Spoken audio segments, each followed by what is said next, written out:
All right, friends, today we are going to continue our study of nature and landscape painting. And we are going to focus on winter landscapes for our next art activity because we are beginning the season of winter. And those of you who had art with me in first grade might remember the artist Caspar David Friedrich, and he was a German artist who did these amazing winter landscapes of mountains and snow and clouds. Now, landscapes can be very, very different from each other in that Caspar David Friedrich's landscape is painted very realistically. And then here is the artist Wolf Kahn, who does a landscape that's just bands of color. It's very, very abstract, but we know it's a landscape still because it has a horizon line, it has a sky, and it has a ground. Okay, so there's different ways of painting landscapes. There's different artists, even Melissa McKinnon, where we just did the birch trees paintings. Her landscape's kind of in between Wolf Kahn's, in that she uses very bright colors, but it's a little more has more realistic elements with her birch trees, like Caspar David Friedrich's. How is landscape painting different from other types of painting? Well, it involves nature, and it's usually outdoors. All right, we are going to talk about another landscape painter who was an American artist, and his name was Thomas Hart Benton, and he was born in the state of Missouri, which is a state in the South of the United States, and he was born in 1889, more than 100 years ago.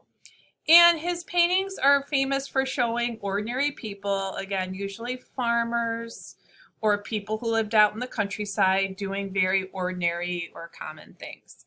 So here it looks like we have a farmer who is placing hay onto a wagon with a horse carriage. And then here we have, looks like a train off in the distance in the countryside going through this beautiful hilly landscape.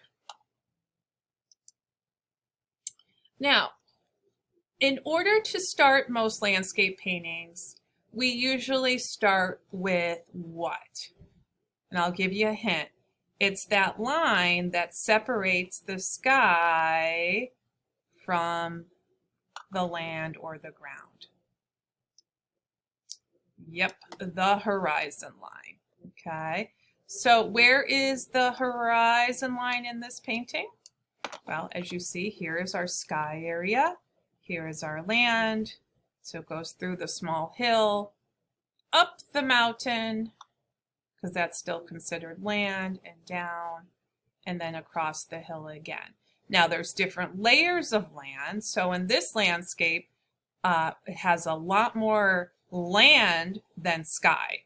But in other landscapes, you can make the horizon line much lower and then have mostly sky and just a little bit of land. So there's different ways of doing a landscape. Here you see some houses, a train in the distance. We have a larger house that is closer to us, and as we go off towards the horizon line, you notice the houses get smaller and smaller. That helps us make our landscape look more realistic. Our 2D work of art, our flat work of art, look more 3D. All right, so we break down our landscape into 3 sections usually. And here's another one of Thomas Hart Benton's beautiful landscape paintings. The foreground, which is this area towards the bottom or front of our paper, that's the area that is closest to us. The middle ground, which is the elements that are found in the center of the work of art, of the landscape. And then the background, which usually always involves the sky. Now in this one again, Thomas Hart Benton used a smaller amount of sky and a larger amount of land to include the middle ground and foreground elements. It looks like some buffalo here roaming on this mountain plateau here. The middle ground involves this kind of lake area, and then the background has these mountains in the distance along with the sky. Now, as I mentioned, things that we draw in the foreground of our landscape are usually larger and have more detail. As we go towards the background, objects usually appear smaller and have less detail. So this tree in the foreground, we could see more of the individual shape and texture of the leaves, and it's drawn larger. Compared to here, it's more like the middle ground trees that are drawn much smaller, and as you see, they have less detail. They're a little bit harder to see. Our animals are in the middle ground, and they're much smaller than, say, if there was looks like a cow. If it was up in the foreground, it would be drawn much larger. Now we're going to study a contemporary illustrator and graphic designer. Contemporary means she's an artist working today, just like Melissa McKinnon. And her name is Jen Ariani. And an illustrator, as we know, can design drawings for books or for magazines. And graphic designers often use the computer as a tool to design logos or flyers or handouts for people. Again, using artwork as well with computer programs such as Photoshop and Illustrator. She's from the state of Maryland, which is another New England state. It's south of us near Washington, D.C.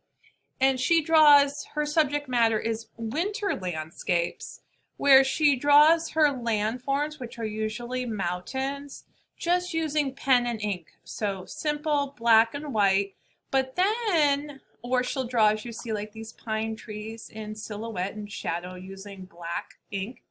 But then what's so amazing is she paints these dramatic skies in the background. It looks like sunsets or well, this would be sunset because she adds these nice little white splatters of stars. And this one looks like it has shooting stars in the distance. And the colors are just very beautiful and dramatic. And then she often recreates these landscapes, and this is a piece of wood, like a piece of cut wood from a tree. So you could see it's a rounded shape from a tree trunk. And then she does her paintings on these tiny little pieces of wood. I like that she has the bark still showing on the edges, so it looks like little framed works of art. So these are much smaller versions of her winter landscapes. And each one is a little bit different from each other. All right, friends, hopefully this will inspire you for our winter landscape art activity inspired by the artist Jen Ariani. I hope you have a great rest of the week. I miss you, and I'll be talking to you soon.